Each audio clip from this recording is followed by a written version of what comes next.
Hi everyone, it's Tracey here from Art Fibre Stitch. Look at this fabric. Yes, it really is that bright. But I've decided I like it. Maybe not a big expanse of it. That's what you can do if you have a fabric that's, a little bit too much. You can divide it up. So I'm just taking that edge off.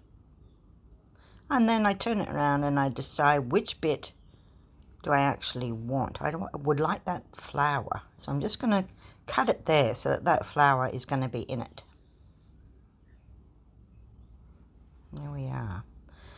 It's still too much pink for me, so I'm just going to cut it somewhere.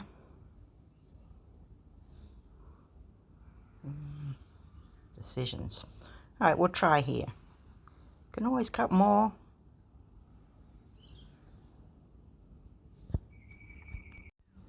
So I might, instead of having one big vibrant piece of pink, I might have a couple of pieces and I'll break it up. That's what I'm going to do with this extreme color. And so I'm going to use this tatty edge, I think, that I cut off, turn it around, keep the tatty bit towards the center. And we'll see what we can create with that. What I'm thinking next is I want it to fit in a 5x7 kind of aperture in a frame. And so I'm thinking it's a bit long. So I'm going to take off a little bit more here. Right, that's more pleasing. So let's get started and see what we can do with this magnificent pink. It is silk. It is a really beautiful piece of silk, but it's bright. I'm starting off with a backing fabric, and then I pulled this out. This is a sort of a shot satin. It's a pumpkiny orange one side, and it's a really bright, fiery orange the other side. Which to use? Maybe both. Right. So I'm just having a look. Does it tear? Yes, I can get a nice ratty piece there with a nice tattered edge. Now what I'm thinking is I can put part of it on that left-hand piece there.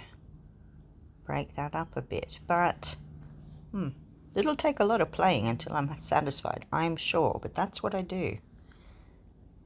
I won't need all of that, so I can cut some of that off. And just turning it around there, see how I've got the two ratty edges towards each other? That sort of created a little crevice, a nice sort of break in it. So I'm gonna use that, I think. I'm looking at what else. So I wanted to use the other side of that orange. It's also in your face, but when you think about it, you do get a lot of Indian things that are pink and orange together, so they do go. It's just how much. So I'm cutting that, and I'm going to place that down the bottom, I think, like that. I'll just see what happens if I go like that. I'll center it on my calico and put that there. How is that? Would that be better over the top? Maybe. But it still needs more. What does it need? A contrast. Well, one thing I'm looking at is this black mesh paper I've got, and I'm thinking, yeah, maybe. It does look nice. Makes it very dark though. But, I do like it. Maybe just a bit of it. We'll try something else. I'll grab out this next piece to go in here somewhere. I want something different. So a blue, a turquoise, or something that's in the different spectrum to the pink and orange. So I'm just experimenting. What if I put that there? What if I had that over the edge?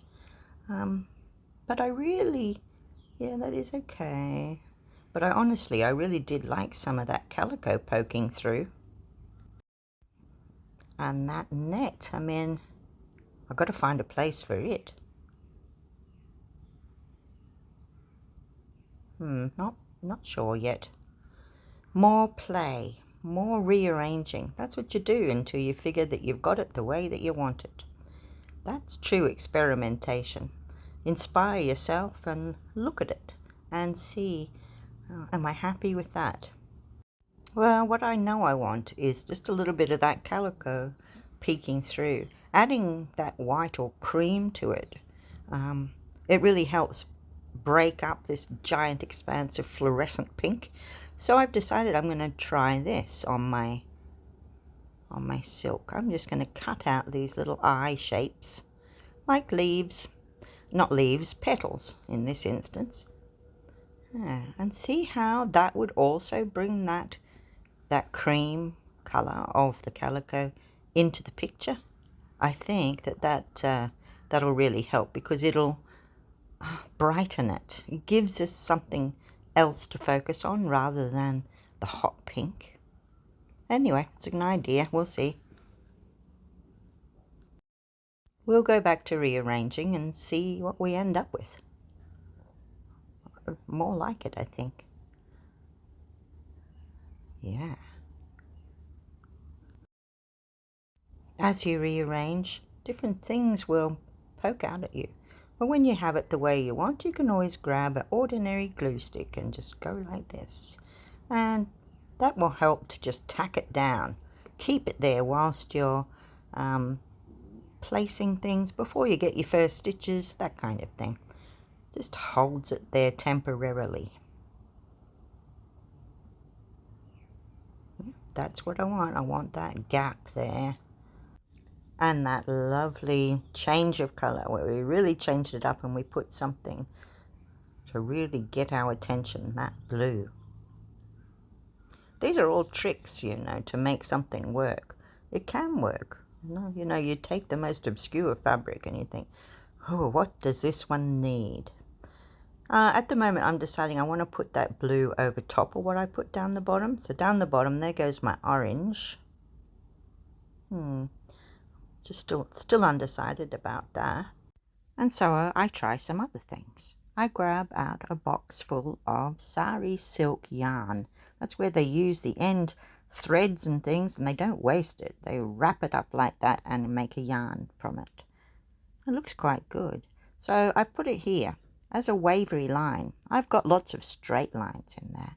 That wavery line, I've couched it down with orange thread. Now, the reason I like these sari silk yarns is because they're made up of all different colours. This one is predominantly green and blue with a touch of orange.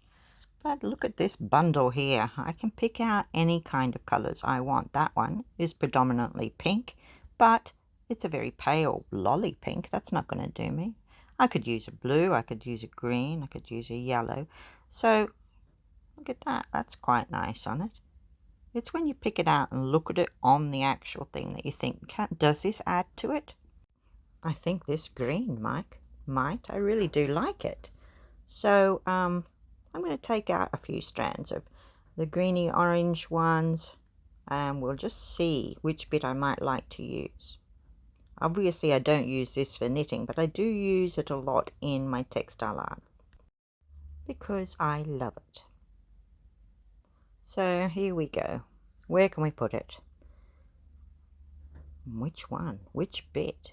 Could I put a straight line up there? Now, I do have a lot of straight lines, and I do like a wavy line. I like combining the two. It takes your eye away from that. You know, one other thing I wanted to mention was the 2/3. Can you see how the top, and then we've got a band down the bottom? Well, we've got 2/3 of one, and then we've got a third where we had the break.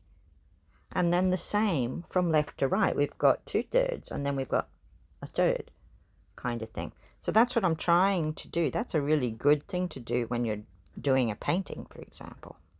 The horizon. It just looks better if it's not in the center. So that's a good thing to know. Alright, so I'm putting on this thread, and I'm using some thread to couch on this sari silk yarn. I'm just giving you a close look at what I do here. I go over it and under, and a little bit further up I'll come up with the needle again. There it is. And go over it again. And because of this silk, and it has so many different colors in it, it's not going to really show that thread at all. But I'm using an orange, and the orange does match in.